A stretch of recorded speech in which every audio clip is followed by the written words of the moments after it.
आपके साथ मैं हूं अनुजा। उत्तर प्रदेश में 2022 में विधानसभा चुनाव होने हैं, जिसके लिए सभी पार्टियां चुनाव की तैयारियों में जुट गई है।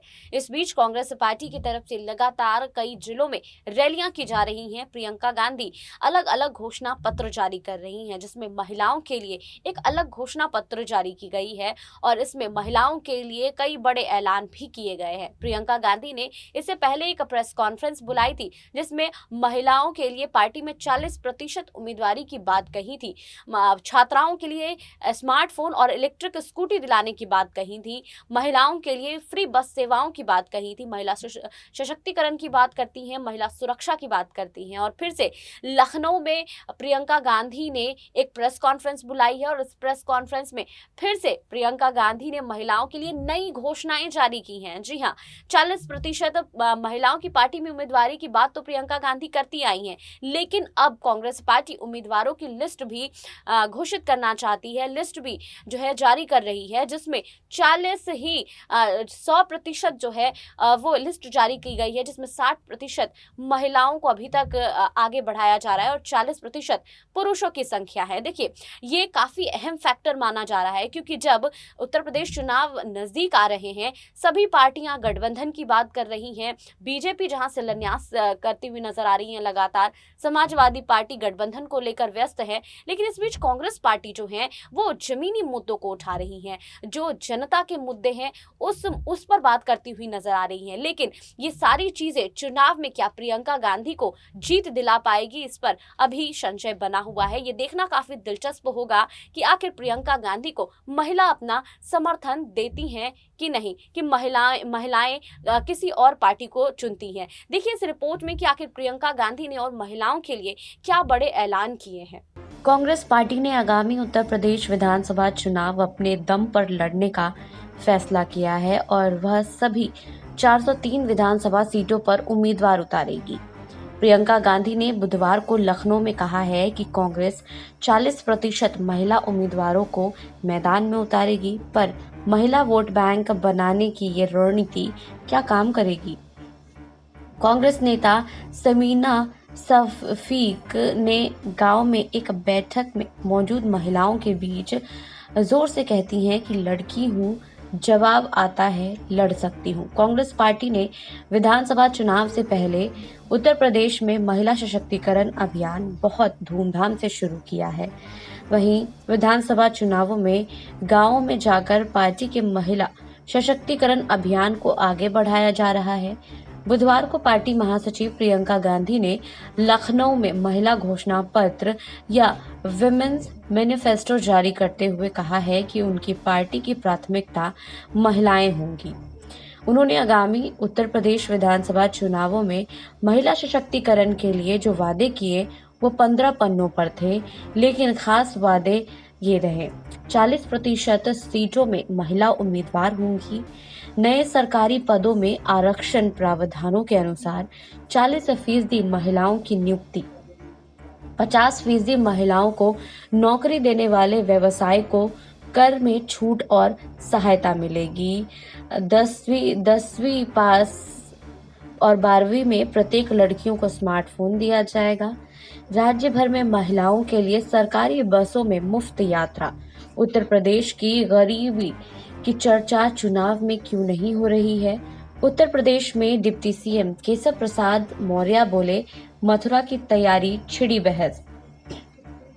राज्य में पहले से ही चर्चा इस बात पर हो रही है कि पार्टी की तरफ से अगले विधानसभा चुनावों में 40% महिला उम्मीदवारों का चुनावों में उतारा जाएगा।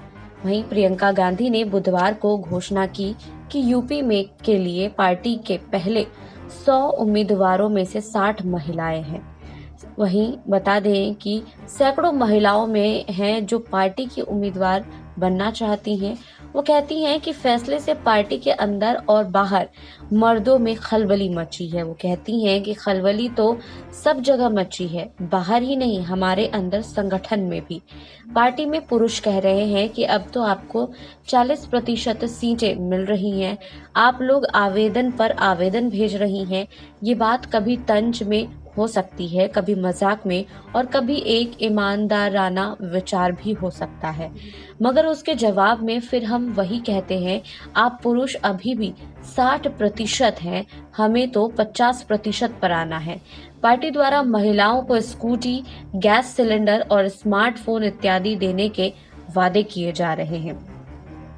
कांग्रेस के लिए चिंता की बात यह है कि कई राजनीतिक पर्यवेक्षक ने इसे चुनाव से पहले ही खारिज कर दिया है और उनका कहना है कि इस बार विधानसभा चुनाव में बीजेपी का सीधा मुकाबला समाजवादी पार्टी पर होगा। उनका कहना है, उत्तर प्रदेश में कांग्रेस 32 सालों से सत्ता से बाहर है और राज्य में अपना जनाधार खो चुकी है। एक जानकार का कहना है कि मुसलमान और यादव समाजवादी पार्टी का वोट बैंक माना जाता है, जबकि बहुजन समाज पार्टी के वोट बैंक दलित माने जाते हैं, लेकिन कांग्रेस का अपना वोट बैंक नहीं रहा। तो क्या पार्टी महिलाओं के बीच अपना जनाधार बनाना चाहती है? जो महिला कांग्रेस की एक अहम नेता भी हैं, कहती हैं कि कांग्रेस जानती है कि महिलाएं अपने आप में एक शक्ति हैं और वो जातिवाद से उठकर, जात बिरादरी से उठकर एक कंसोलिडेटेड वोट बैंक हैं और महिलाएं वोट करेंगी गुड गवर्नेंस के लिए। वहीं पार्टी के एक सीनियर नेता का कहना है कि 40% महिलाओं को टिकट देना एक ऐतिहासिक फैसला है। वो कहते हैं कि निश्चित तौर पर हर दल की कोशिश होती है कि उसका जनाधार बढ़े। पार्टी ये एक ऐतिहासिक काम कर रही है, 40% महिलाओं को आरक्षण दे रही है।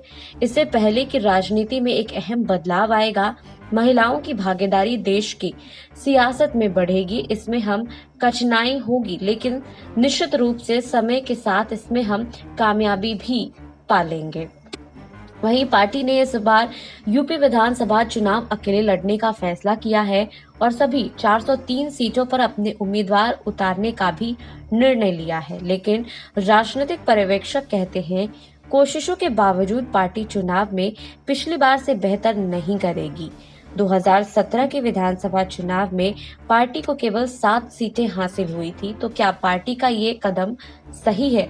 रायबरेली में कांग्रेस पार्टी के एक स्थानीय नेता इसका जवाब दिए। उन्होंने कहा है कि जो पूर्व के हमारे अनुभव हैं और जो हमारे सीनियर लीडर्स हैं, वॉलंटियर्स हैं, उनके अनुभवों और विचारों के आधार पर हम लोगों ने कहीं ना कहीं फैसला किया है कि अगर हम पार्टी वर्कर्स को ही लड़ाते हैं तो बेहतर है।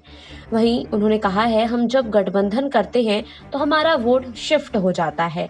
जब भी हम दूसरे के साथ गठबंधन में होते हैं, वहां का वर्कर शिफ्ट होता है और ऐसे में हमें अपनी जमीन और अपने जनाधार को वापस पाना है, तो हमें गठबंधन से दूर हटना चाहिए। खुद हम हर मुद्दे पर, हर मोर्चे पर, हर विधानसभा पर स्वयं लड़ते हुए दिखना पड़ेगा और वही हम कर रहे हैं। तो लगातार अब जो कांग्रेस के नेता हैं वो यही कहते हुए नजर आ रहे हैं कि वो अपने दम पर चुनाव लड़ना चाहते हैं।